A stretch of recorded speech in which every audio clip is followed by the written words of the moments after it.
Hi, I'm John Green. This is Crash Course U.S. History, and today we're going to talk about the United States Constitution. And in doing so, we're going to explore how the American style of government became the envy of the entire world, so much so that everyone else copied us. What's that, Stan? We're not going to talk about other countries stealing our form of government because no other countries stole our form of government? That doesn't seem possible, Stan.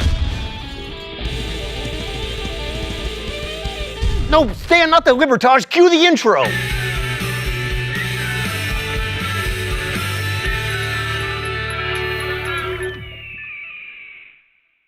So today we're going to learn why the green areas of not America didn't copy us. Alright, so as Americans may dimly remember from history classes, the constitutional system we've been living under since 1788, the year of the first presidential election, was not the original American government. The first government set up by the Continental Congress was called the Articles of Confederation, and it was, in a word, bad. In two words, it was not good, which is why it only lasted 10 years. The problem with the Confederation is that it wasn't so much a framework for a national government as it was a firm league of friendship, which unfortunately only sounds like a team of Care Bear superheroes. The Articles set up a government that consisted of a one-house body of delegates, with each state having a single vote, who, acting collectively, could make decisions on certain issues that affected all the states. There was no president and no judiciary. You can try to tell me that John Hanson, the president of the Congress, was the first American president, but it's just not true. Any decision required 9 of the 13 congressional votes, which pretty much guaranteed that no decisions would ever be made. Ah, supermajorities, always so efficient. But besides the 2/3 requirement, the Congress was very limited in what it could actually do. The government could declare war, conduct foreign affairs, and make treaties. Basically the stuff you need to do to go to war with England. It could coin money, but it couldn't collect taxes. That was left to the states. So if you needed money to, say, go to war with Britain, you had to ask the states politely. The Articles could be amended, but that required a unanimous vote, so 0 amendments were ever passed. The government was deliberately weak, which followed logically from Americans' fear of tyrannical governments taxing them and quartering soldiers in their houses and so on. But here's the thing, weak government is like non-alcoholic beer. It's useless. That said, the Articles government did accomplish a couple things. First, it won the war, so yay! Unless you were a slave or a Native American, in which case,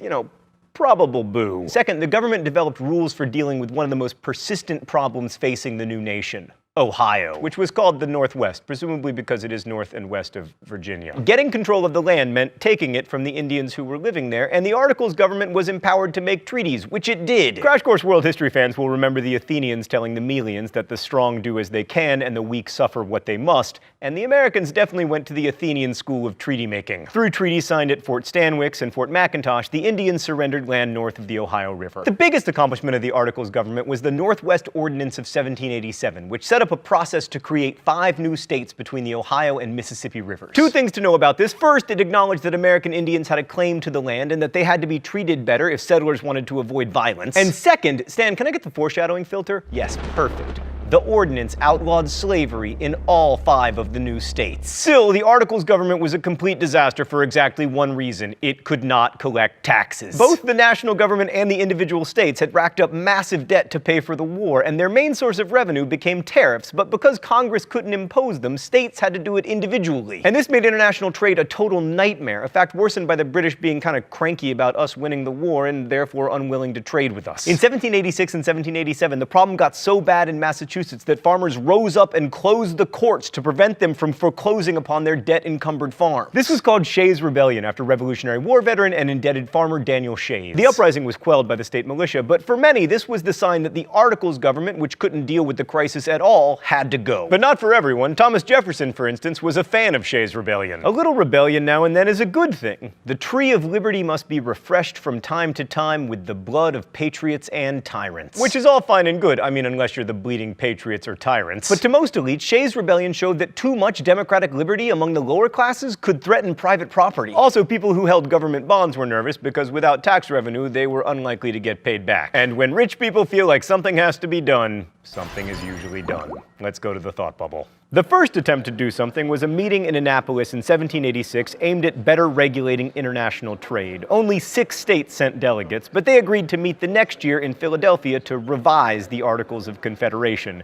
The delegates who met in Philly the next year had a funny definition of revision, though. Rather than make tweaks to the Articles, they wrote a new charter of government, the Constitution, which is, with some significant alterations, the same one that Americans live under and argue about today. Despite what some seem to believe, the 55 men who met in Philadelphia Philadelphia and hammered out a new form of government were not gods, but they were far from ordinary, especially for the time.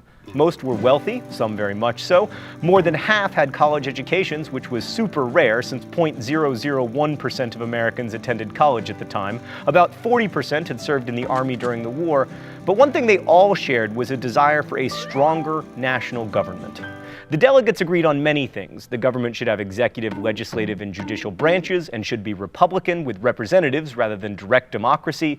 But the devil appeared in the details. Alexander Hamilton, probably the biggest proponent of very strong government, wanted the president and Senate to serve life terms, for example. That idea went nowhere because the overarching concern of almost all the delegates was to create a government that would protect against both tyranny by the government itself and tyranny by the people.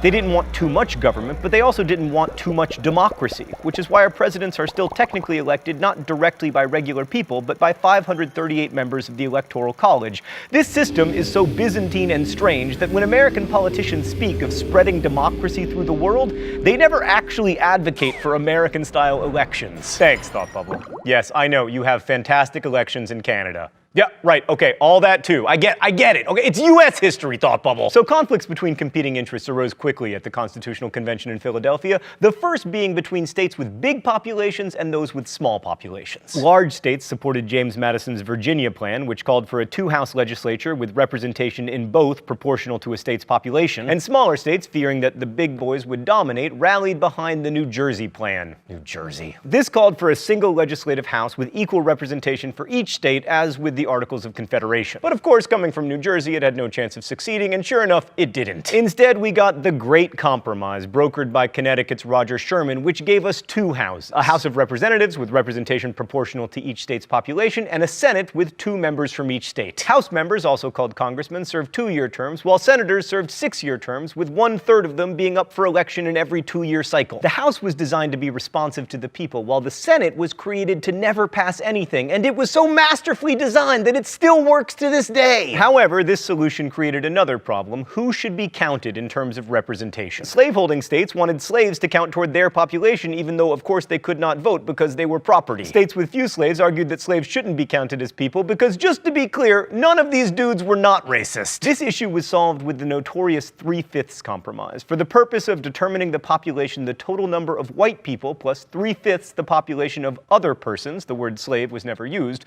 would be the basis for the calculation. So, yeah, that's still in the Constitution. The Constitution also contains a fugitive slave clause requiring any escaped slave to be returned to their master. And this meant that a slave couldn't escape slavery by moving to a state where slavery was outlawed, which meant that on some level, some states couldn't enforce their own laws. Spoiler alert, this becomes problematic. But except for the tyranny of slavery, the framers really hated tyranny. To avoid tyranny of the government, the Constitution embraced 2 principles: separation of powers and federalism. The government was divided into 3 branches: legislative, executive, and judiciary. And the Constitution incorporated checks and balances. Each branch can check the power of the others. The legislature can make laws, but the president can veto those laws. The judiciary can declare laws void too, but that's a power they had to grant themselves. You won't find it in the Constitution, I promise, you can look for it. And federalism is the idea that governmental authority rests both in the national and the state governments. As an American, I am a citizen both of the United States and of the state of Indiana. And the national government, the one set up by the Constitution, is supposed to be limited in scope to certain enumerated powers. Most other powers, especially the protection of health, safety, and morals, are left to the states. But the Constitution also seeks to protect against the radicalism that too much democracy can bring. The mostly rich framers worried that the people, many of whom were poor and indebted, might vote in congresspeople or, God forbid, a president in favor of, like, redistribution of property. To hedge against this, senators were elected by the states, usually by state legislatures, and they were supposed to be like leading citizen types. You know, the kind of good Americans who take bribes and have adulterous affairs in airport bathrooms and patronize prostitutes and shoot Alexander Hamilton. Anyway, the other hedge against too much democracy is the aforementioned Electoral College, which many Americans hate because it has the potential to elect a president who did not win the popular vote. But that's kind of the point. The electors were supposed to be prominent, educated men of property who were better able to elect a president than, like, the rabble. But the Constitution of the United States is a really impressive document, especially when you consider its longevity. I mean, as Crash Course World History fans will remember, the nation-state is pretty pretty new on the historical scene, and the United States established by the Constitution is actually one of the oldest ones. But the Constitution would be meaningless if it hadn't been ratified, which it was, but not without a fight that helped clarify America's political ideology. 9 out of the 13 states were required to ratify the Constitution, and special conventions called for the purpose. In order to convince the delegates to vote for it, 3 of the framers, Alexander Hamilton, James Madison, and John Jay, wrote a series of 85 essays that together are known as the Federalist Papers. Taken together, they're a powerful and ultimately persuasive argument for why a strong national government is necessary and ultimately not a threat to people's liberty. Oh, it's time for the mystery document?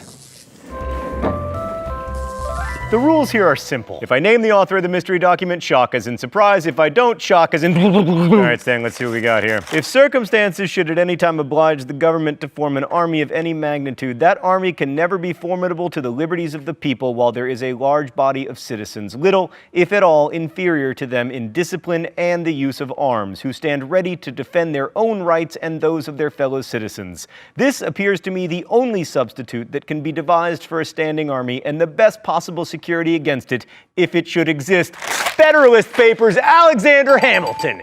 Yes! Too easy, Stan, although I appreciate the opportunity for a rant. The whole idea of the Second Amendment was that the people could protect themselves from a standing army by being equally well armed. Which these days would mean not that citizens should have the right to buy assault rifles, but that they should have the right to buy, like, unmanned drones. And arguably suitcase nukes. And by the way, in the Constitution, this is not listed as a privilege, it is listed as a right. And as a right, if I can't afford my own Predator drone, I guess the government should buy one for me. It's almost as if Alexander Hamilton had no way of knowing that weaponry would one day advance past the musket. P.S. You know how Alexander Hamilton died? Gunshot! Sorry, I had to. I am on a roll. So it would be easy to ignore the people who opposed the Constitution because, you know, they lost. But some of the ideas of these so-called anti-federalists were particularly powerful, and they deserve a bit of attention. Anti-federalists, unlike the mostly wealthy federalists, were usually supported by common people, small farmers who weren't as involved in commercial activity. They saw less need for a strong national government that would foster trade and protect creditors. And the anti-federalists were very afraid of a strong government, especially one dominated by the wealthy. Writers like James Winthrop held that a large group of United States would be like an empire, and that no extensive empire can be governed upon republican principles. As evidence, he could point to Britain, or all the way back to Rome. Smaller, more local governments are more responsive to the people and better able to protect their rights. To the anti-federalists, that meant state governments. And while ultimately the Federalists won out and the Constitution was ratified, the issue of how large government should be did not go away. So the Constitution was really only a starting point. It's a vague document, and the details would be worked out in the political process, and then on the battlefield. Thanks for watching. I'll see you next week. Crash Course is produced and directed by Stan Muller. Our script supervisor is Meredith Danko. The show is written by my high school history teacher, Raoul Meyer, and myself, edited by Stan and Mark Olson. The associate producer is Danica Johnson, and our graphics team is Thought Bubble. If you have questions about today's video or anything about American history, good news, there are historians in comments, so ask away. Thanks for watching Crash Course, and as we say in my hometown, don't forget to be awesome.